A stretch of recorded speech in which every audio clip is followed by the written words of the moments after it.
ኖላዊቶች ዛሬ ደግሞ እንደተለመደው በኖላዊቶች ከች ብለናል ማለት ነው። የኖላዊት ጉዳይ በሚገባ ሁኔታ ተጠናቋል ማለት ነው። ሽማግሎችም አላሳፈሩትም ማለት ነው።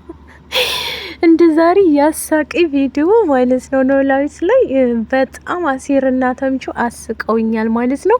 በነገራችን ላይ ሊገባኝ አልቻለው። በእርግጥ ፋኖሴም ሰው የላትም መሰለኝ ሲመስለኝ እና ራሷን በራሷ ሽማግሌም ሆና ነው ተቀባይም ሆና ነው የዳረችው ማለት ነው።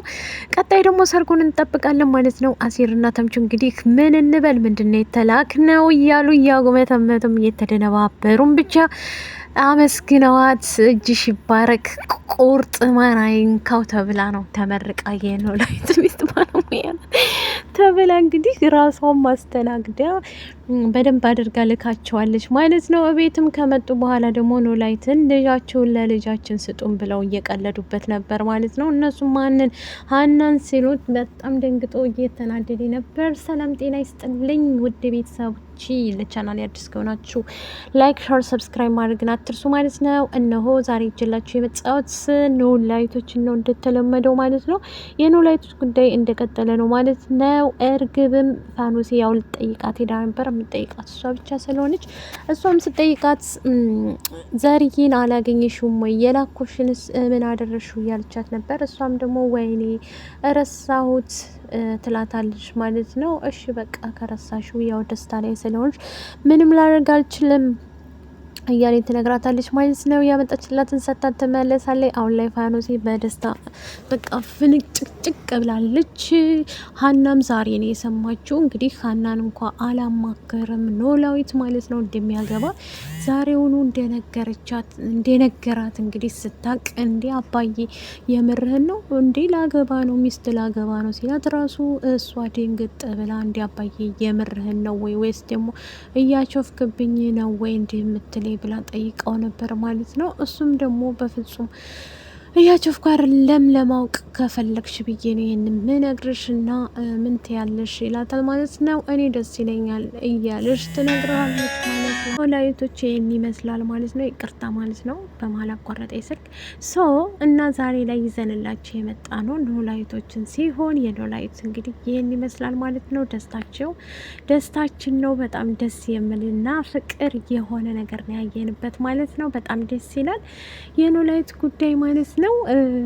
ምክንያቱም ብቻውን መሆን አይጠበቅበትም። እሷ ፋኖስ የራሱ ቤት አለው ወይ እያለች እየጠየቀቻቸው ነበር። እነሱም እየተደነባበሩ በዚህ ጊዜ ቤት ምን ያደርግልሻል ትንሽዬ ነገር ከተገኘ በቂሽ ነው ባክሽን ቢያትቤ አታካብጅ እያሉ ማለት ነው ተላቁበት እየተደነባበሩ ተመልሰዋል ማለት ነው። ያው ምንም ቢሆን እንትን ብለዋል መጥተዋል ማለት ነው። ለሀናም ሲነግራት ደንግጣ ስለነበር እንደገና ያው አባቷም ስለሆነ ምንም ማድረግ ስለማትችል ስለቤቱ እንደዚሁም ደግሞ ገባ ብላ ቤት ላስመስለው ብላ ምክንያቱም እና ሴር ሽማግሌ ሆነው ስለሄዱ እነሱም መቀበል አለብኝ ብላ ቡና ፍልታ ጎዛ ቄጣማ ገዝታ ትመጣለች። እንዴ ለምንሽ ነው እያለ ይጠይቃታል። ኖላዊትም እንዲ አባዬ ቡና ለማፍላት ነው ትለዋለች ማለት ነው። እንደዛ ስትለው በፍጹም የኔ ልጅ እኔ አልጠጣ ለመንታፈ ያለች እያላት ነበር ማለት ነው። እሷም ደግሞ አይ ለናሲር ለሽማግሌዎቹ ነው አትቀልጅብኝ ሀንዬ አንቺም ጀመርሽ እንዴ እያለ ቢሆንም ለቤት ድምቀት ብላ ጎዛ ትጠብቃቸዋለች በደስታ። እነሱም ደግሞ ከሄዱበት ተመልሰው እስከሚመጡ በመጀመሪያ ቁርስም ብሎ ቁጭ ብሎ እየጠበቃቸው ስለነበረ ኖላዊት እሺ አለች ወይስ እምቢ አለች ብሎ ሲጠይቃቸው እነሱም እሱን ለማስደሰት ማንም ሰው የለውም ታውቃላችሁ ኖላዊት እዛ መሀል ላይ ምክንያቱም አዲስ አበባ ላይ ከደሴ ከመጣ በኋላ አሴርና ተምቹን በማግኘቱ እነሱ ስለሆኑ ቤተሰቦቹ ሌላ ሰው ማንም የለውም ማለት ነው። በዚህ የተነሳ እንግዲህ አንድ ላይ ሄደው ልጃችሁን ለልጃችን ከማለታቸው በቃ መስፍን እንግዲህ ሀና በጣም ደስ ብሎኛል አባዬ እንደዚህ በመሆኑ የኔ በጣም መደሰት ምን ይሉታል በዚህ ላይ ደግሞ ከመጠን በላይ ነው የተደሰትኩት እያለ ተነግረዋለች። መስፍንም ደግሞ እንዲህ ሀንዬ እንኳን ደስ አለሽ አባትሽ ሊያገባ ስለሆነ ደስ ብሎኛል። በቃ ከዚህ በኋላ ትመጫለሽ ማለት ነው እኛ ጋር ትለዋለ ይላታል። እሱም ደግሞ አይ እንዴ አባዬ ምን ለማለት ፈልገ ነው? መቼም የእንጀራ እናት ጋዛ ተቀመጭ ብዬ አልመክርሽም ይላታል ማለት ነው መስፍን ሀናን። ሀናም ደግሞ እኔ ካባዬ ማንም ሰው ሊያስቆመኝ ሊያግተኝ አይችልም፣ በፈለግኩበት የሚሄድ በፈለግኩበት የመምጣት ፍላጎት አለኝ እያለኝ ትነግረዋለች ማለት ነው። በዚህ ሰዓት ላይ ሀና ያለችበት ሁኔታ ያው ታውቃላችሁ። የሀና ብዙ ነገሮችን ውጣ ውረዶችን አሳልፋ ስለነበር ሀናም አባቷን ሽምግልናው ካለቀ በኋላ ቡና አፍልታ እቃዋን አጣጥባ ቤቷን አጸዳርታ ተመልሳ ወደ ሜላት ቤት ትሄዳለች እናት አባቷ ጋር። ከዛ አሴርን ሸኘኝ እባክህን እያለች አሴርም ደግሞ ሳያግማማ እሺ ብሎ እማወራህም አለይ ትለውና እያወሩ መሀል መንገድ ሲደርሱ በቃ አሴር ተመለስ ትለዋለይ። እንዴ ሀና የጀመርሽልኝን ጨርሽልኝና እያለ እሱም መሀል መንገድ ላይ ይቆሙና ከዛ ስለ ኤልያስ ስትነግረው ደንግጦ እሱም ደግሞ ምን ማለትሽ ነው ሀና? መወሰን አለብሽ፣ አንዴ እኔን አንዴ ደግሞ አሴርን እያልሽ ምን እየሆንሽ ነው እያለ ይነግራታል። ምክንያቱም ይህንን ማሰብ አለብሽ ስለ ኤልያስ እውነቱን አውቆ መኖር አለበት። የሰው አንዴ ኢዛጋ ትሆኛለሽ፣ ችግርሽ ምንድን ነው? ይህንን ማሰብ አለብሽ ብሎ ትቷት ይሄዳል ማለት ነው። በዚህ ሰዓት ላይ ሀና ያለችበት ሁኔታ በጣም ከባድ ችግር ውስጥም ብትሆንም በእርግጥ ብዙ ነገሮችን ያሳለፈች ልጅ ናት። ከጎኗ ማንም ሰው ባልነበረ ሰዓት አሲር ነበረ ታውቃላችሁ አብሯት የነበረው ማለት ነው።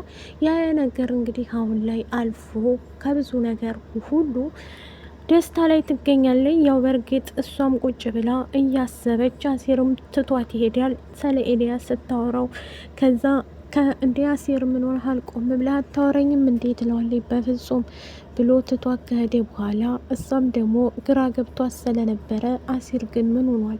ምን በድየው ነው እያለች ግራ ይገባታል። የራስሽ ጉዳይ ሀና ብሎ እሱም መንገዱን ከጀመረ በኋላ እንደዚሁም ደግሞ ሀኒቾ አሁን ላይ የምታውቀው ነገር ምንም ነገር የለም ታውቃላችሁ። ከዛም ኢዛን ታስባለች በጎን አሲርን፣ በጎን ደግሞ እንትናን ታስባለች ማለት ነው። ይህን ኤላን ማለት ነው። ኤላን እንግዲህ ተስፋ ሰጥታው ለብዙ ለረጅም አመት እንግዲህ አብረ የቆየችው ከእንትና ጋ ነው ታውቃላችሁ ማለት ነው። ኤላ ጋ እንግዲህ የልጅነቷ ቢሆንም እሱም መጉዳት የለባትም ነበር። ሀና ዝም ብላ ነው እንጂ ይህም ማድረግ አልነበረባትም። አሁንም ቢሆን ጊዜው አራቀም። ወደ ተምቹ ስመጣላችሁ ተምቹም ደግሞ መንገድ ላይ ቆሞ ስለነበረ እዛም ትወጣለች አትወጣም እያለ ሲጠብቅ ሰላም ትመጣበታለች። እንዴ አንተ ልጅ ዛሬም እዚህ አለ እንዴ ትለዋል። እና የት ልሄድልሽ? ቆይ አለው ባክሽ ይላታል ማለት ነው። ከዛም በኋላ ባክህን እሺ በቃ ሰላም ሁን ብላው ትታው ስትሄድ ሰላምዬ ይላትና ቤት ትለዋል። ድንብላል ስለ ድንብላል ልጠይቅሽ ነው። ድንብላል አትወጣም እንዴ ይላታል ማለት ነው። ኧረ እባክህ ምን ማለት ነው? ቆይ አንተ እርግብን ቀመስክ እንደገና ደግሞ ድንብላልን መቅመስ አማረ እንዴ? እሷንማ ትተሃት መውጣት በፍጹም ልንገርህ ከቤት አትወጣም። ሲጀመር የስራ ሰው ናት። እሷን እንዴት ጎዳት ደግሞ አልፈልግም። እሷን ጎዳሃት ማለት ድንብላል በጣም ጥሩ ልጅ ናት። እሷን አንድ ነገር ሆንኩ ብላ የዘለላ አምባ አይኗ ላይ ባይባት እመነኝ እገልሃለሁ። እሷ ሳትሆን እኔ ነኝ ቀድሜ እምጋልህ እያለች እየፎከረች ትነግረዋለች ማለት ነው። ኢዛም ደግሞ እንትናን ማለት ነው ሶሪ ተምቹን ማለት ነው። ተምቹ እንግዲህ ድንብላልን እያፈላለጋት ነው በስተመጨረሻ። በእርግጥ ይወዳታል፣ ግን ቢወዳትም ደግሞ እውንን ለመናገር አሁን ላይ እርግብ ሳትቀድም መቅደም አለበት። ድንብላልን ማግኘት አለበት። ቅድም ጠርታለት ቢሆን ጥሩ ነበረ፣ ግን እንደሚያገኛት በድጋሚ ተስፋ አደርጋለሁ ማለት ነው። ተምቹ ጋር መገናኘት ትፈልጋለች ድንብላል ታውቃላችሁ። ብዙ ለረጅም ጊዜ እንግዲህ አላገኘችውም ታውቃላችሁ። በፊት ነበረ ሜላት እስር ቤትም ሳትገባ በፊት ላይ ጎዳና በወጣበት ሰዓት ላይ እሷ ነበረች አብራ የነበረችው እና አሁን ላይ ደግሞ እሱ ነገር እንትን እንዲል ጥረት እያደረገች ትገኛለች ማለት ነው። በቅርቡ ደግሞ ድንብላልና ተምቹ አንድ ላይ እንደሚሆኑ ይገናኛሉ ብዬ አስባለሁ። ምናልባት ፋኑሴ ቶሎ ብላ ቀድማ ካልተናገረች ለእንትና ማለት ነው ለዚች ለተምቹ ካልነገረችው እርግብ እስር ቤት እንዳለ ከሰማ ያው ታውቃላችሁ ትቷት እንደሚሄድ 100% ነው ማለት ነው። ይሄ ነገር ደግሞ እንደቀጠለ ይገኛል ማለት ነው። በእርግጥ እውነት ለመናገር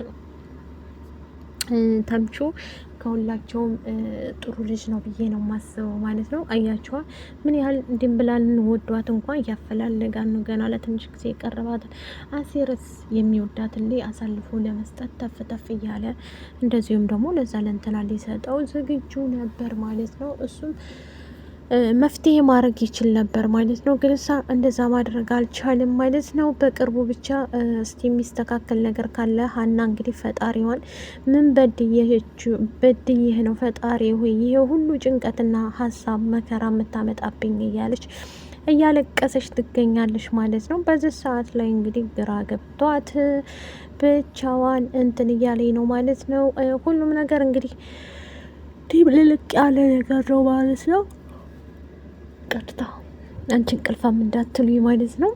የወይዘሮ ሜላትና ወይዘሮ እንትና ደግሞ አልወጡም ከእስር ቤት እዛው ናቸው ማለት ነው። ግን ሜላት የምር ነው የምላችሁ ሜላት መፈታት አለባት። እውነት ወጥቶ ግን እሳ ልትፈታ አልቻለችም ማለት ነው። በሚያሳዝን ሁኔታ እኔ ሜላት ተፈታ ማየት እፈልጋለሁ። እንደ ድሮዋ ስቃ ልጆቿ ጋር በቃ ደስ ብሏት እንድትኖር እፈልጋለሁ። መስፍን አሁን ላይ ያናግራትም ሲሄድ እየገለመጠችው ነው ታውቃላችሁ። ለማንኛውም ላይክ፣ ሸር፣ ሰብስክራይብ አድርጎ ወዳችኋለሁ ባይ